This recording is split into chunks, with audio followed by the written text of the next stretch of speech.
Okay my dear students, അപ്പോൾ എക്കണോമിക്സിൻ്റെ നമ്മളൊരു introduction കഴിഞ്ഞ ക്ലാസ്സിൽ പറഞ്ഞു. അറ്റ് ഏർലിയസ്റ്റ് പോസിബിൾ എന്താണൊരു കോൺസെപ്റ്റ് ഓഫ് എക്കണോമിക്സ്.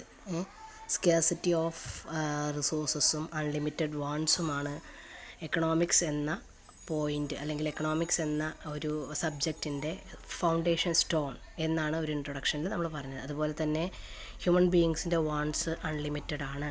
ഒന്ന് കഴിയുമ്പോൾ ഒരെണ്ണം എന്തായാലും അൺസാറ്റിസ്ഫൈഡ് ആയിട്ട് വാണ്ട്സ് റിപ്പീറ്റ് ചെയ്തുകൊണ്ടേയിരിക്കും. അപ്പോൾ ഈ വാണ്ട്സ് സാറ്റിസ്ഫൈ ചെയ്യാൻ വേണ്ടിയിട്ട് ഹ്യൂമൻ ചെയ്യുന്നത്, അതായത് മനുഷ്യൻ ചെയ്യുന്നത് എന്താണെന്ന് പറയുകയാണെന്ന് വെച്ചാൽ he's trying to earn something. Okay, wealth earn ചെയ്യാൻ ശ്രമിക്കുന്നു. ഈ വെൽത്ത് പറയുന്നത് ഏൺ ചെയ്താലും എല്ലാ ഡിസയറും വാണ്ട്സും ഒന്നും ഇദ്ദേഹത്തിന് സാറ്റിസ്ഫൈ ചെയ്യാൻ പറ്റില്ല. There arise the problem of scarcity. അവിടെയാണ് ഒരു സ്കേർസിറ്റി എന്നുള്ള ഒരു പ്രോബ്ലം എറൈസ് ചെയ്യുന്നത്. അതായത് റിസോഴ്സ് തികയാത്തൊരവസ്ഥ, അതാണ് ഈ സ്കേർസിറ്റി എന്ന് പറയുന്നത്. ഒരുപാട് വാണ്ട്സ് സാറ്റിസ്ഫൈ ചെയ്യണം, ഒരുപാട് കാര്യങ്ങൾ ചെയ്യാണ്ട്, പക്ഷെ നമ്മുടെ കയ്യിൽ കുറച്ച് റിസോഴ്സസേ ഉള്ളൂ. അപ്പോൾ അങ്ങനത്തെ ഒരു അവസ്ഥയിൽ നമ്മൾ എന്ത് ചെയ്യണം? മാക്സിമം യൂട്ടിലിറ്റി കിട്ടുന്ന റിസോഴ്സസ് വാങ്ങുക എന്നതാണ് ചെയ്യുക, അല്ലേ? നമ്മുടെ കയ്യിൽ ഒരുപാട് ഓപ്ഷൻസ് ഉണ്ടാവും. ആ ഒരുപാട് ഓപ്ഷൻസിൽ എല്ലാത്തിനും ഇപ്പോൾ 20,000 ആണ് കയ്യിലെങ്കിൽ ഒരുപാട് കാര്യങ്ങൾ വാങ്ങാൻ നമ്മുടെ കയ്യിലുണ്ടാവും. എറൗണ്ട് 1,00,000 മുകളിലുള്ള സാധനങ്ങൾ നമുക്ക് വാങ്ങാനുണ്ടെങ്കിലും നമുക്ക് മാക്സിമം എത്രയേ പർച്ചേസിങ് കപ്പാസിറ്റി ഉള്ളൂ? 20,000, അല്ലേ? അപ്പോൾ ഈ 20,000 മാത്രമേ നമുക്ക് എന്ത് ചെയ്യാൻ പറ്റുള്ളൂ?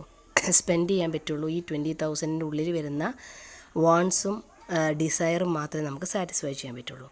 അപ്പോൾ എക്കണോമിക്സ് പഠിക്കുന്നത് എന്തുകൊണ്ടാണ്? നമുക്ക് മാക്സിമം യൂട്ടിലിറ്റി കിട്ടുന്ന ഒരു ഡിസയർ അല്ലെങ്കിൽ ഏതെങ്കിലും ഒരു ഡിസിഷന് വേണ്ടി നമ്മൾ നമ്മുടെ അവൈലബിൾ ആയിട്ടുള്ള റിസോഴ്സസ് എങ്ങനെ വൈസ്ഫുള്ളി സ്പെൻഡ് ചെയ്യണം, അതാണ് എക്കണോമിക്സിൻ്റെ തിയറി.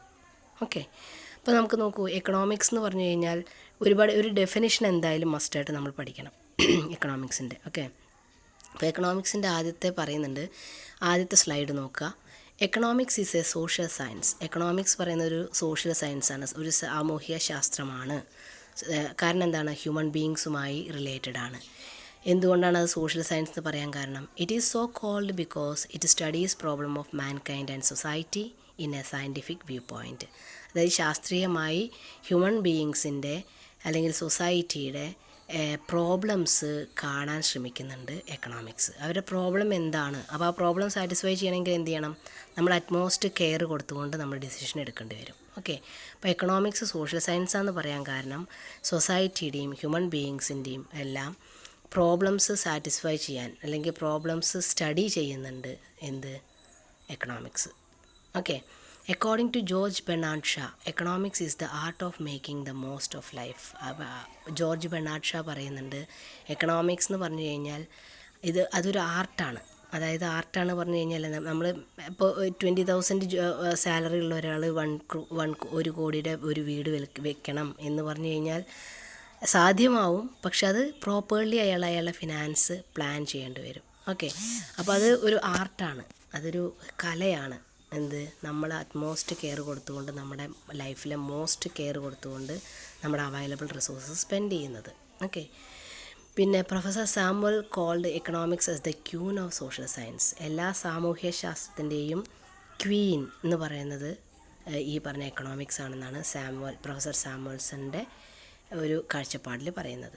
ഓക്കെ, ഇനി നോക്കൂ, നമുക്ക് ഒരുപാട് ഡെഫിനിഷൻസ് പഠിക്കാനുണ്ട്. ഒരുപാട് ആൾക്കാർ അവരുടേതായ വ്യൂ പോയിൻറ്റിൽ എക്കണോമിക്സിനെ ഡിഫൈൻ ചെയ്തിട്ടുണ്ട്. All definitions of economics may be broadly divided into 4. അപ്പോൾ എല്ലാ ഡെഫിനേഷൻസിനെയും നമുക്ക് 4 തരംതിരിക്കാം. ഈ 4 വ്യൂ പോയിൻറ്റിലാണ് ഒരുപാട് ആൾക്കാർ ഡിഫൈൻ ചെയ്തിരിക്കുന്നത് എക്കണോമിക്സിനെ. എക്കണോമിക്സ് പറഞ്ഞാൽ wealth or classical definition. Okay, വെൽത്തിനെ ബേസ് ചെയ്തിട്ട് പറഞ്ഞിരിക്കുന്ന ആഡം സ്മിത്തിൻ്റെ ഒരു ഡെഫിനേഷൻ ഉണ്ട്. പിന്നെ വെൽഫെയറിനെ ബേസ് ചെയ്തുകൊണ്ട്, അല്ലെങ്കിൽ അതിനെ നിയോ ക്ലാസിക്കൽ ഡെഫിനേഷൻ എന്ന് പറയും. ആൽഫ്രഡ് മാർഷാലാണ് അത് ഡിഫൈൻ ചെയ്തിരിക്കുന്നത്. മൂന്നാമത്തെ സ്കേഴ്സിറ്റി ഡെഫിനിഷൻ ലയണൽ റോബിൻസ് ആണ് അത് ഡിഫൈൻ ചെയ്തിരിക്കുന്നത്. നാലാമത്തെ modern or growth definition lord J.M. Keynes ആണത് ഡിഫൈൻ ചെയ്തിരിക്കുന്നത്. അപ്പോൾ എക്കണോമിക്സിൻ്റെ ഡെഫിനേഷൻസിനെ 4 തോട്ടിൽ നമുക്ക് ഡിഫൈൻ ചെയ്യാം. ഒന്ന് wealth definition, welfare definition, scarcity definition, modern definition. Okay, അതിനെ വേറെ രീതിയിൽ പറയുകയാണെന്ന് വെച്ചാൽ ആദ്യത്തെ ക്ലാസിക്കൽ, രണ്ടാമത്തെ നിയോ ക്ലാസിക്കൽ, മൂന്നാമത്തെ സ്കേഴ്സിറ്റി ഡെഫിനിഷൻ, നാലാമത്തെ മോഡേൺ ഡെഫിനിഷൻ. അപ്പോൾ ക്ലാസിക്കൽ ഡെഫിനിഷൻ ഡിഫൈൻ ചെയ്തിരിക്കുന്ന ആരാണ്? Adam Smith. Welfare definition Alfred Marshall. Scarcity definition Lionel Robbins. Modern or growth definition Lord J M Keynes. Okay, ഇനി ആദ്യത്തെ ഡെഫിനിഷൻ നമുക്ക് നോക്കാം, അതായത് ആഡം സ്മിത്തിൻ്റെ ഡെഫിനിഷൻ നോക്കാം. ആഡം സ്മിത്തിൻ്റെ ഡെഫിനിഷൻ പ്രകാരം എന്താ പറയുന്നത്? The science of economics was born in 1776 when Adam Smith published his famous work An Equity into the Nature and Causes of Wealth of Nations. അപ്പോൾ An Equity into the Nature and Causes of Wealth of Nations എന്ന book, famous book Adam Smith publish ചെയ്ത ടൈമിൽ, അത് എന്നാണ് പറയുന്നത്? Publish ചെയ്ത ടൈമിലാണ് 1776 the science of economics was born. അതായത് എക്കണോമിക്സിൻ്റെ ഒരു ശാസ്ത്രത്തെക്കുറിച്ച് ലോകം അറിയുന്നത് ആഡം സ്മിത്ത് ഈ പറഞ്ഞ ഡെഫിനിഷൻ പറയുമ്പോഴാണ്, ഈ പറഞ്ഞ ബുക്ക് പബ്ലിഷ് ചെയ്ത സമയത്താണ്. Okay, he defined economics as the study of the nature and causes of national wealth. അപ്പോൾ ഇദ്ദേഹത്തിൻ്റെ ഒരു വ്യൂ പോയിന്റിൽ എന്താ പറയുന്നത്?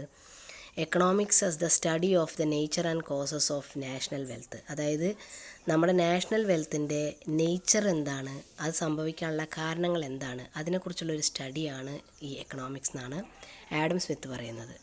According to him economics is the study of wealth, how wealth is produced and distributed. അപ്പോൾ വേറെ ഒരു view point കൂടി പറയുന്നുണ്ട്, എന്താണ്?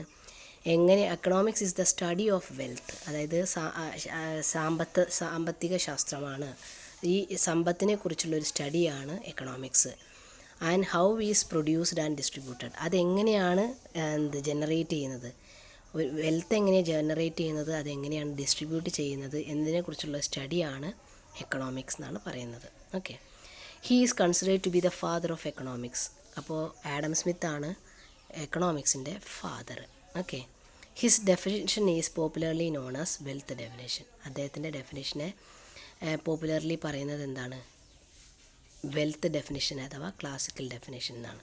ഓക്കെ, അപ്പോൾ അദ്ദേഹത്തിന് according to Adam Smith he defines economics as the study of the nature and causes of national wealth. According to him economics is the study of wealth, how wealth is produced and distributed. Okay, ഇത്ര മതി. Thank you.